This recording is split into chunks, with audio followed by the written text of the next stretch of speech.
It's the 4th of July in 1977. John and Jean Block board their 1969 white and green single-engine Cessna 150J in preparation to fly from a small airport in Macomb, Michigan to the Lost Creek Sky Ranch Airport in Luzerne, Michigan. Their approximate departure was 11:05 a.m. Their approximate arrival would have been between early and mid-afternoon. Sadly, John and Jean Block never landed at Lost Creek Sky Ranch in Luzerne, Michigan, and to this day, there has not been a credible sighting of John and Jean Block or their 1969 Cessna aircraft. Join us as we dive deep into the case and examine the facts. Follow us as we embark on pinpointed searches through Michigan's desolate swamps and vast forest. At the very least, help us spread the word of John and Jean Block so that their memory remains not forgotten.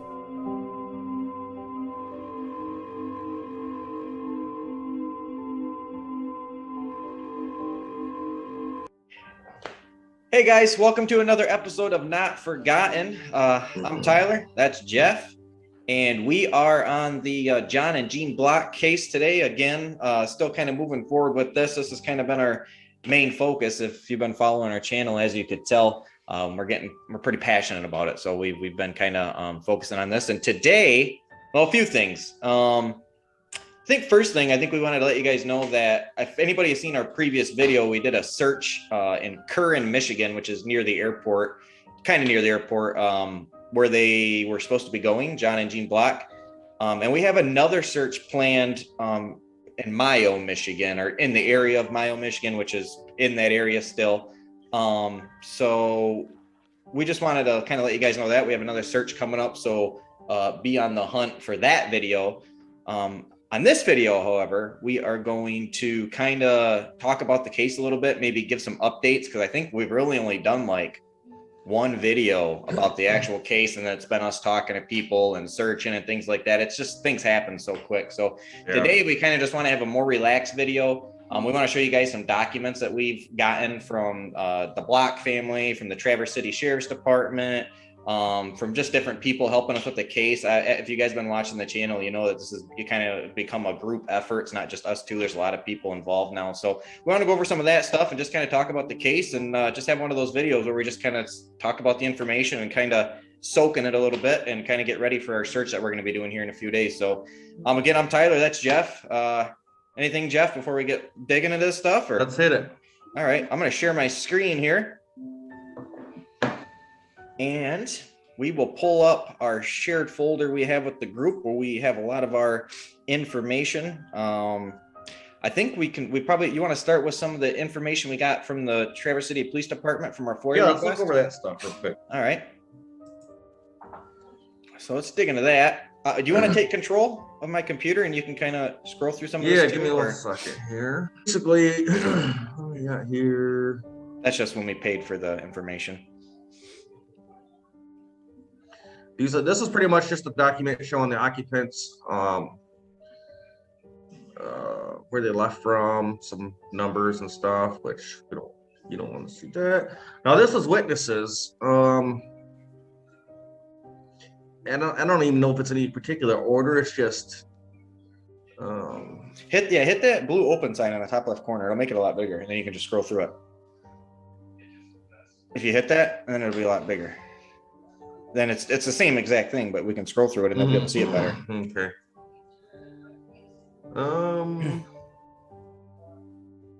Keep going. There we go. There, now we can actually read it a little bit better, and I can read it better too now.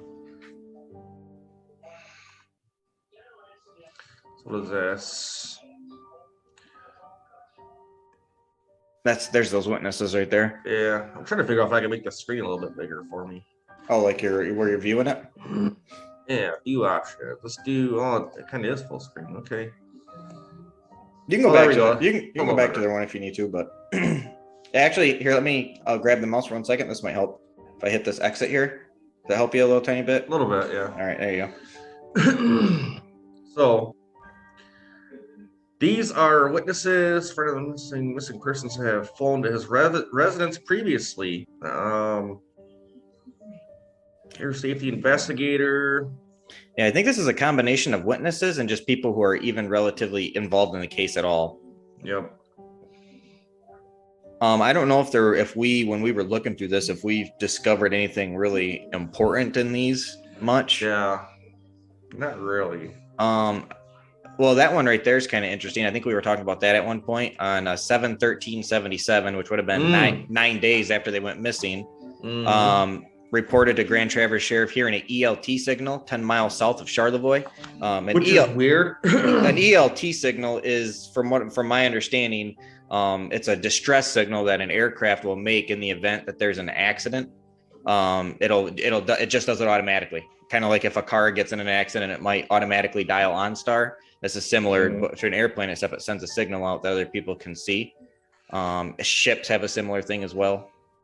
Yeah, and I did a little bit of research on the ELTs, and I don't know if it's just from an older version or just that they were kind of new back then in 77, but from what I've researched, sometimes they would malfunction a little bit here and there. I don't know if this one, but this is, and also I could be completely wrong. So if I'm wrong, please correct me in the comments or something like that. But I did do some reading. It said most ELTs back then, I don't know what they're like today, but they would last for around 2 days or something before they'd stop putting out a signal. This is like, how many days passes this? Like, this is 9 days or something. 9 days. I don't really know what to think of that. And it's also important to note that Charlevoix is on the west side of the state, and John Block was flying more on the middle to the. I'm sorry. Yeah, Charlevoix is on the west side. John Block is flying more middle to east side of the state.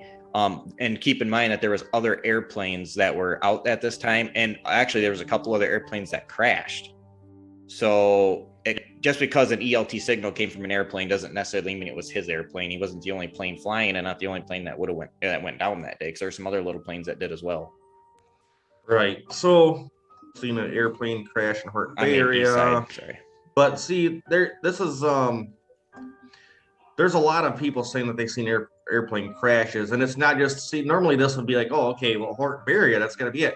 There's people reporting airplane crashes on this day all over the state of Michigan. So that's why you got to take a lot of this with a grain of salt. I mean, that one right there is kind of interesting. That where it says Joyce Holapa or something. Detroit, Michigan, reported observing a green and white low-flying plane flying over her cabin in Ascola County. That's the one with that letter, I think, right? I don't know. Maybe we'll have to cross-reference that, but that's kind of interesting. Where's Ascola County? Do you know? I feel like I should know that answer. I don't know. You can always bring it up on the maps. Well, I'll double check on my phone real quick so I don't interrupt what you're looking at there. But Ascola County. I should know this because I live around here, but for some reason, a piece of fiberglass was found in the bay, submitted to the state police crime lab. So Ascola County is near like Cadillac, Reed City, Big Rapids. So it's more on the west side of the state, not super west, but more west side. So that could have been him. Maybe not. It's hard to say. Received a report from tourists of an aircraft that glided overhead without power. And that's over by St. Helen. And that's near kind of West Branch. So that would be more near his flight path as well. So that's in the area. And by the way, guys, all these leads and everything that you're seeing here has all been followed up on too. Yeah, this is nothing. Yeah, exactly. So this isn't groundbreaking information. This is stuff that they have known for, or not people, but the police have known for years and years and followed up on them in some shape or form. We're interviewing the manager of the airport, Charlotte. So this is some of that Charlotte sighting. Well, that was anyway. National Guard. This is more people. This is more people involved. Civil Air Patrol room missing. Notified of a missing pilot who's a veteran and received disability pension. Okay. Civil Air Patrol. Okay, no. These are the sheriff departments involved. Yeah, this is all the sheriff departments involved. Yeah. More sheriff departments involved. Police agencies involved. Which is like City a lot of them. Yeah. Macomb. Houghton Lake, Grayling, Kalkaska. Crazy. And this is here. I think is this that one that was by Empire or no? Or no, this is just a police report. I think this is one of the first police reports that came out. Yeah, on Monday, July 4th. 2-plane, blah blah blah, Cessna, Bert's Macomb, that was the airport he left from. So I think this was the original, or maybe one of the early police reports that was filed when they were first reported missing, from what I believe. No flight plan was filed and no known radio traffic took place after takeoff, which we kind of know from John and Mike both saying he wasn't one to really get on the radio and talk a whole lot. So that makes sense. And then it talks about ELT again. The aircraft had ELT on board in operating condition. Can you scroll up just a little bit? I want to see if there's a date on this. Yeah, July. Oh, yeah. Oh, wait. I don't know if that's the date this was filed or if this would have been, I don't know. But I think this is early. The aircraft had an ELT on board in operating condition. That's the second time we've heard that. Yeah. Oh, I guess right there's the date, kind of a hint of the date. As of July 10th, the aircraft has not been located. So this was at least July 10th. So it would have been 6 days after it went missing. So, okay. And then I think this might... Green and white. VFR, we've already talked about that in a couple other episodes. Pilot John Block. I think it's a real similar to what we just read as far as a police report. And we've already went through this pretty good, guys. So we're just kind of like, if there's anything interesting, we're trying to show you that. Like a lot of the stuff is just kind of not saying much. This is that Empire thing, but this is on the west side of the state, which would have isn't thought to be where he would have been. But this is a firefighter who saw a low-flying plane on the 4th of July at 2 p.m. Near Empire, which is on the left side of the state near that Traverse City area. And again, it's not uncommon for small planes to be flying low in Michigan, especially on the 4th of July. But one thing we took from that was it said it was very foggy and visibility was poor. That's kind of interesting. Although it's on the different side of the state, that's sometimes, we'll move over to the other side. Also, that was at 2 p.m. And if his flight went as planned, that would have been almost like when he would have probably been arriving at his destination. As far as if he would have left the other airport at 11, he should have got to Luzerne around then, or something of that nature. Yeah, and us talking to Ross Richardson, which he lives right up there, he said planes fly up and down the shore like that all day, every day. Yeah, I think Patrick too was talking about that's pretty common for planes to be. There's planes flying all over Michigan all the time, little planes. A lot of this police report stuff, guys. I don't know how much it's really helped us learn anymore. I think it's just been more interesting than anything. I don't know that it's really given us any crazy information that made us go, oh, wow. You know what I mean? I guess I'm not sure if we were expecting it to, but I don't know. Montgomery County. While she was, so this was one of the stories. Basically, this is saying, and you guys can probably kind of read it, but there's a lady outside picking pine cones. I guess she makes decorations and stuff for them for Christmas and things. She went over there. A piece of material fell out of a tree and struck her either on her shoulder or on the head. It was like a foam kind of piece. She wanted to call to just report it just in case. Cops came in. They did a bunch of investigating, found a piece of material. Described as celery green material and insulation that fell out of a tree. However, this was later proved not to be true, as was shown this information. Further questioning her, along with her daughter, hear a crash, what they thought maybe cries for help. She stated at the time not much attention was paid. The turn pattern for National Aircraft working. Walker lives in Section 29, County Road 612, Montgomery County. Anyways, it was a long search. They went in there, investigated it. They didn't find anything. They searched the woods though, and basically what they found was like a junk car or a junk boat or something, like a couple houses down or something like that. It might even been next door, but like animals were chewing up the seats and stuff on it, or the interior, and that's what they kind of chalked that up to be, I guess. Yeah, a lot of these leads and people who think they have information has all just been not really very. Yeah, you go ahead and skim through some of it. not really have led to much, I guess. Disappearance of Mr. and Mrs. and Mr. or I'm sorry, Mr. and Mrs. John Block. The aircraft officer went to met chief police trooper already in the woods time officer drive. I don't know what this is exactly. Found piece of material she thought she had found and lost again. Previously mentioned piece of material is very similar. Oh, okay, this is the same thing. Same one. This is the same thing. Same thing where they found the seat cushion and it was all chewed up right over. Okay, so all that's just basically nonsense for the most part. Missing aircraft and occupants. So it just goes over the plane, the tail number, you know, all that type of information. Let's see. Attached, please find number of information sheets concerning missing aircraft. Okay. And then Block's parents, missing plane agencies involved.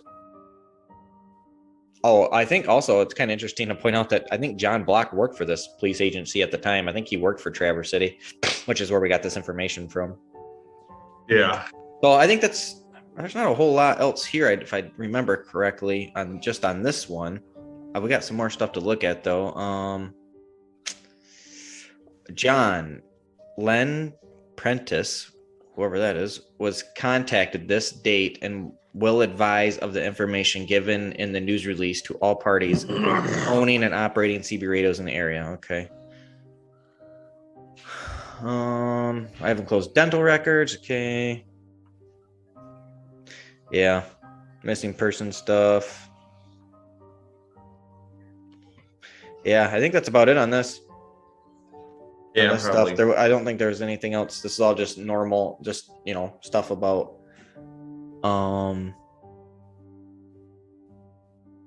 just about DNA and things like that. All right, so can I move this down somewhere? Yeah. Okay, so let's get rid of that. We'll go back. And then let's go. You want to read that letter you wanted to read you thought was interesting? Yeah, it's just kind of interesting. I think that's in here. Possibly. Never mind. It's not in there. This is some documents that we got from the Block family, or not we, but our team, our group got from the Block team and whatnot. So go ahead. Dear sir, a few weeks ago I was cleaning out old junk and came across my diary after the what was that? Enclosed article appeared in the Detroit News. I thought what I had written might be of a little of interest to you. At least I hope so. Enclosing a copy of what my entry was that day, sincerely. Now, I don't really know what to think about this. It almost looks to me like the same pen is used here, or the same color. This is like March 17th of 1985. Yeah, so this would have been quite a bit later when she discovered this in her diary or whatnot. But this is what it said. This is what her diary said. Yeah, go ahead. Let's see. I can't read this handwriting very well. The L something finds pickerel tournament. Algoniac or whatever. Something. Well, her county's tournament, some kind of game they had. It is a beautiful morning, and I was on the back porch watching an airplane, green and orange in color, cruising low. The color was different than what held my interest. The color was different. That's what held my interest. I'm sorry. And that it was flying north. So this, I think her location would have been down near Detroit. I think that's where that county is. It's actually south. It's not north. So it could have been the plane, but it doesn't really help us much as far as just to decide where it might have went down. But it does kind of show that he went north from his destination, which we kind of already figured anyway. But it's interesting just to kind of read that. The planes, just so you guys know, was green and white, but the wingtips were orange. So that's probably the orange. If that was the plane, that's the orange she's probably referring to. So that was that. There's a lot of stuff. A lot of stuff that we got from the family was also stuff we got from the sheriff's department. It was kind of overlapping information. Bring up the what the heck was it? The radio signal call, real quick. Think that was okay. Let me see if I can find that. This is kind of interesting to me. I think you were just in that, actually. Oh, was it on here? Oh, yeah, that's right. That's right. Hold on, let me see. That's right. That's the one with the redacted thing in there. Yeah, black spot. That's right. That's right. Hold on. Right here. Yeah, Yeah, we thought this was kind of interesting. This was kind of interesting. Civil Air, or meanwhile, search counties. So they're doing all these searches and stuff. Yesterday morning, Olympics supposedly en route to Luzerne. Civil Air Patrol in Bay City says the pilot, 56-year-old John Block, radioed Luzerne at 1:30. Now they're saying he radioed Luzerne, which is Luzerne is his destination, so he radioed his destination. And what we're thinking is, we asked Patrick about this because he's more he knows more about airplanes and things like that, and he was kind of figuring it all depends on the weather, their altitude, things like that. It could have been like maybe 50 miles, 60 miles. It could have been 100. I don't really know. We don't really know because we don't know the exact as far altitude. As far as the range of the radio is what we're talking about. As far as how that range, because we're trying to see if he radioed Lucerne at 1:30. If we knew the range of the radio, we could determine where he might have been when he made that call, when he made that radio. So, radio Luzerne at 1:30, and he was supposed to be in Luzerne at 2, right? I don't know if it 2 exactly, but I would say probably something like that. Between 2 and 3, maybe I would safe to say. Okay, so the reason he's radioing him is it says requesting a car to meet him at the airport, and then obviously it says he never showed up, which we know that. But if you're radioing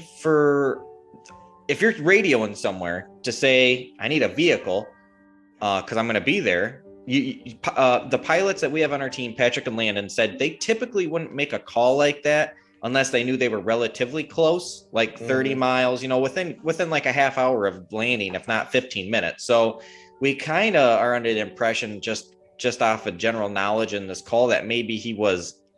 See, Bay City is between Macomb and Luzerne. It's kind of I wouldn't say halfway, but it's more in the middle. So he could have been just north of Bay City, and Bay City intercepted the call because of just the distance. That would make the most sense as opposed to being south of Bay City, because he wouldn't have been very close to the airport to even make the call, to even want to make the call. And I think I don't know the correct way to understand this. I guess we're not really sure if he was trying to radio Luzerne and then Bay City intercepted it, or if he was trying to radio Bay City for. I don't really know. But I think he was trying to radio Luzerne, which makes me think he should have been relatively close. I don't know. If this is true, we're not even sure if this is even true. It's just it's definitely something that's in there. Yeah, it's definitely written in here. So somebody wrote it down, but we don't know how accurate that 1:30 is. Did somebody just say, I think it was around 1:30, or did they have an exact time, or someone go, yeah, it was after lunch, but before I went home, so I don't know, maybe 1:30. It's not. We don't know. How do they know it was even that plane? Like we don't. They're like Pilot or Patrick and Ross said. I mean, there's planes flying all day, every day. Well, I guess they rated for a car and never showed up. But man, that one sentence just doesn't give you enough information to go, okay, it leaves more questions than answers, really. But it's definitely something interesting. It makes me feel. It kind of, if it's true, it at least symbolizes, or at least shows that he was on that side of the state. He wasn't over on the Traverse City side on the west side. And it shows that he was still, if this is true, still alive in the air at 1:30 in the afternoon. Correct. Right. If it was 1:30. Right. Exactly. Ooh. So other than that, it just goes on to say, their son's a deputy. Civil Air Patrol is centering its search at this hour around Rose City, north of West Branch, in a swath from Traverse City to Gladwin to West Branch. An earlier report had another aircraft in trouble last night near Horton Bay, which a couple minutes ago, we just seen something about a crash in Horton Bay and one of those other reports. So I don't know if that's kind of interesting there. I just kind of stumbled across that. Earlier report had another aircraft in trouble last night near Horton Bay. But in Charlevoix County, I don't think that radio call would have made it to Bay City from Well, Hart no, Bay. I'm saying this is probably a completely different aircraft. Oh, right. But I'm saying Right. that there are other sightings saying that they maybe seen a crash in Horton Bay or something flying with no engine in Horton around the Horton Bay. That could be. I mean, it might be true. It's just a completely different airplane. Right. So, however, the Air Force Search and Rescue Center at Scotts Air Force Base in Belleville, Illinois says it has no report of such an aircraft missing. So, This is also dated on 7/5/77, so that was only a day after he went missing. yeah. So that's kind of fresh. That's fresh. That's a day after. I'm actually surprised that he could even report his dad. That I don't know what, because I know now if you got to wait so many hours before you report somebody missing if they're a certain age. Mm-hmm. It's amazing that he actually was well, maybe it's because he was a police officer. He just did it sooner than what I don't know. You know what I mean? Hard to say. But anyhow, so there's that. That's kind of interesting. I don't know if there's a lot of stuff in here, guys, but I know looked over it all pretty good. Yeah, and I know it kind of seems you're just kind of taking our word for it, but there really isn't a whole lot of documents that really are breathtaking or that are going to make anybody go, "Oh, wow." Basically, the only thing anybody knows for sure in this case is that nobody knows anything for sure. Yeah. That's basically the only thing that's set in stone. So you just got to get on the ground and go and search. Really, I mean, we're just trying to. We're hoping these documents would kind of give us an idea on where to search. And I think we've seen enough in here that's led us to say we should start most of our searching around the airport and the surrounding area and then branch out from there. We were actually talking to Patrick and Landon, the other pilot in our group, and they were saying that there's something called a 5-mile rule. And it's kind of just a vague rule that it's not a rule. It's just a tendency that when planes go down, they tend to go down within 5 miles of the airport they left, or within 5 miles. There's like a percentage on that too. And yeah, the percentage is pretty high. It's like 60, maybe 65. I'm not really sure. Yeah, it's a real thing. It's not just something they're pulling out of the air. But so that's what we're doing. We're going to start from Luzerne. We don't think he crashed, and you can take Macomb right out of it because there's too populated. It would have been found, or that's not 100% it would have been found, but it's very, very, very unlikely that it's there. So we're going to start in the Luzerne area, which is more desolate and more vast and less populated, and kind of move out from there. And that's kind of what our plan is with this weekend coming up. Is we got 3 targets we've found on Google Earth, just some anomalies that we want to go search that are very well could just be nothing, but we're going to cross them off the list and just keep digging in it for sure. Our search is going to be Sunday. We're actually going out there with jeanblock this time, which will be really neat. She said she's been wanting to go, so we're excited to have her, and we'll definitely have an episode about that. Get some good footage for you.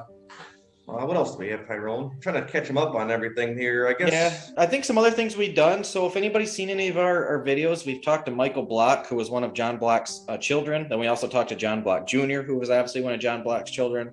Both of them had some information, and you guys can go back and watch those interviews. They're both on our YouTube channel. Actually, we've talked to John Block Jr. twice. We didn't record the first one just because we weren't really on that level with him yet, where we didn't want to make him feel weird or try to be too forward. But the second one, we felt comfortable and he felt comfortable, so we recorded it. And there's some good stuff there. I think one of the things that we need to mention, I think last time we were talking about John Block Sr., the pilot who went missing. I think we were talking about his health a little bit. And I think we said that his health wasn't great, but it also wasn't absolutely terrible either. And I think that we've learned more that it was probably more on the bad side than it was the good side. We found out that he smoked like 5 packs of cigarettes a day of non-filter, old school, like straight from like Camel non-filter. So we don't know if it's been exactly 5 packs. I mean, because like, you talk to somebody and they're like, oh yeah, how's your grandma doing? Oh, she's doing good considering she smokes 5 packs a day. It's like right. But I would be willing to bet he smoked probably at least 2 packs. Well, this is also coming from a son. This is coming from John Block Jr. So it's not like we're getting this from a news source. This is straight from kind of the horse's mouth in a sense. Not to call John Block Jr. a horse, but it's coming straight from the source. And he said his words that I remember, and I think this was on the first interview that wasn't recorded, not the second one, that the only time he would see a cigarette not in his dad's mouth is when he was sleeping. Other than that, he always saw a cigarette in his mouth. So how many packs? Maybe it wasn't quite 5, but he definitely was a heavy smoker. And that does take effect when you're in the air, when you're at high altitude and your lungs are not at the 100% operating, efficiency. I think we also learned he might have had diabetes. Do you think? And he wasn't. I think he said something like that. Something like that. He was diabetic and wasn't necessarily managing it properly. He didn't sound like guy. He didn't sound like a guy who was taking all the medicine he was supposed to be taking and wasn't really doing everything. So I think it's safe to say he was on the unhealthy side. And I don't want to say unhealthy like he just ate bad food and he was just old school. He's just old school guy. He smoked cigarettes. Doctors say something. He's like, I'll be fine. He was just that kind of guy. He wasn't a bad guy or wanted to hurt himself or anything. He was just old school, man. Just an old school guy who just did what he thought was best. And yeah, he was probably more on the less healthy side as far as that goes. Trying to think what else we would have learned. Some other stuff. We did find some like red herrings too, that we'll talk about in later episode or something that we'll bring that up later. What else do we have? I think we've kind of talked enough on here about the Charlotte destination. I think, and correct me if you think differently, but I think where we sit on that is that it's possible he could have went to Charlotte, but we don't think it's probable. We don't necessarily we don't think he went there. We don't think he went there. It's not impossible, but we're leaning towards the fact that he probably just took a straight shot to Luzerne. We've got a lot of information from Michael Block, and it's not that we don't trust Michael or think Michael isn't telling the truth necessarily, because why would he want to do that? But I think we just don't necessarily trust maybe the people who would have given him the information, and we just don't trust the reasoning behind why he would have went there. And here's the kicker for everything: even if he did go to Charlotte, if he still went north, which I think that's the general consensus, it really doesn't matter a whole lot. If he went there, it's still north. That's still where we're looking. He's still heading to Luzerne. It's the same. Going to the same place, and all that does is widen our search area from this to this. It from the beginning. Say at the beginning, because if he did go to Charlotte, it's gonna spread out a little bit. It's gonna turn into a triangle. It's still gonna pinpoint towards Luzerne, but in Charlotte down there, for north for a long ways, it's completely residential, commercial. It's farm. There's houses everywhere for a long time. So even if he did go to Charlotte, chances of him crashing shortly after taking off from Charlotte is so slim, because somebody would have seen that. There's so many people down there. I don't even think you get into very many woods until you reach like Mount Pleasant or something. Probably. Well, if you're going from there, probably Mount Pleasant. There's some area, and then after that, it's pretty much Gladwin, and then that's it. And then you're pretty much right back to, if you're going to Luzerne, you're basically right back on the path that you would be on if you were coming from Macomb. So, as far as the Charlotte thing, we don't know if he went there. He could have, could not have. But if he went north, which we're assuming he did anyway, it's really not that important. Right. It could come to importance when we start getting closer to what times he could have went down and things like that. Then we might want to take that into account more. But where we're at right now with it, it's really not that important. So, we did learn he had a few building materials. You probably heard that in the Michael Block. I don't think that one was recorded. Or no, it might have been actually in the Michael Block. You're right. He did talk about it. You're right. He did. Yep. So he might have had some stuff in the plane. Not to say that he was weighed down over at the capacity, but I don't know. I guess if that ever comes up to be important, he probably had some stuff in the plane. Jean Block didn't like to fly. I think we've already talked about that. She really didn't like to fly. I think we learned that she liked to drink a little bit. I don't know if that's important at all for what we're doing, but he was a smoker and she was a drinker, so they complemented each other well. so one had one covered and the other had the other covered. So I think we learned that. Not that it was not. I don't know if that's even important anyway, but it's hard to say what's important on this case because we don't know what happened. We're not going to know what's important until we know what happened. But I think the biggest thing to take away for you guys watching this is we're digging into it. We're going to try to keep making videos to update you guys as much as we can with things that we've learned. It's hard to really think about what we learned because sometimes we'll learn something and think it's a big deal until 30 minutes later when we find ways to poke holes in what we learned and realize it's probably not that big of a deal. Right. I think the biggest deal right now is that we believe at the moment that the plane is near where his destination was, and that's where we're focusing our search right now, our actual physical search. And basically what we're going to do is start there and just branch out slowly from there until we hit everything we think we need to hit. And basically we're starting our searches online on Google Earth and other maps where we can see things. looking for anomalies, white globs in the forest, things that don't look right, and we're going out and we're getting the coordinates, throwing them in a GPS, and walking out and looking at them. That's basically So our plan. today is Wednesday. Yeah. Yes. Tomorrow, which I don't know when you're gonna see this episode, because we're probably gonna do the search one Sunday, upload that first. Or I don't really know. We'll probably upload this first and then do the search, I would think. Well, I'm just saying tomorrow we'll upload this one, but we got an interview with a guy named that's right. Brooks. That's right. Which we'll tell you about him before the episode starts next time. We'll do like a little brief thing. He's kind of an interesting guy. And then after that, so that's tomorrow, and then Sunday morning, we're hitting the search for those 3 targets. I think we showed you them before on the last episode. We didn't have enough time to hit them. We're gonna actually try to hit those on Sunday morning. We'll be up there like 8 something in the morning. We'll make a nice episode on that too. So you can bring you guys along with us. So you guys understand too. I mean, we upload an episode like maybe once a week for you, but we are definitely talking about this case every single day.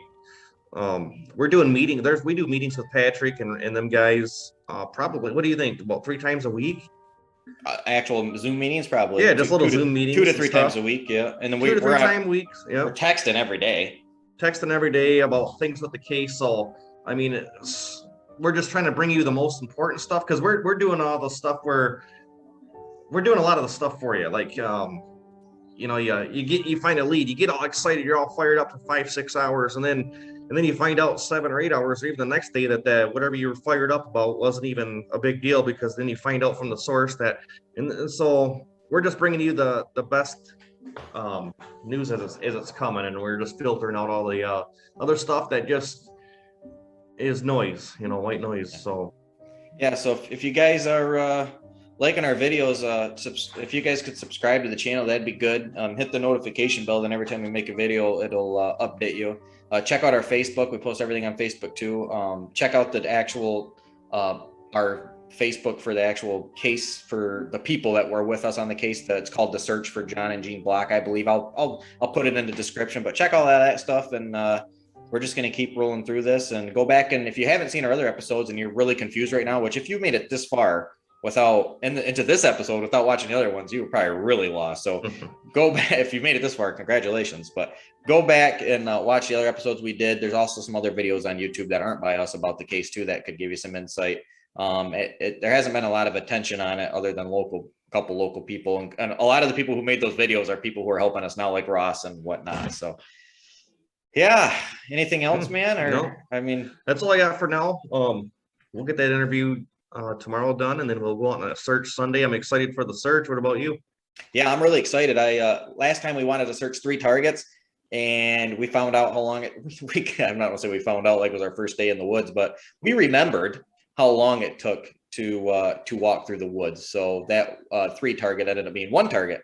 So I'm pretty happy now that we have a pretty good plan, and we're starting a lot earlier in the day where we can hit all 3 targets, and we'll have a pretty cool video on YouTube. We're taking you guys with us through the woods and things like that. But yeah, I am excited. I'm pumped. I like going out in the woods, even if we don't find an airplane. It's still fun to walk around out there, but hopefully we find something. Yeah. So I think it's going to be great. So cool. Other than that, guys, thanks for joining us on another episode, and like and subscribe, and thanks for watching. What do you got, Tyrone? That's about it, guys. Thanks a lot. Appreciate it. And we'll catch you on the next one. See you later.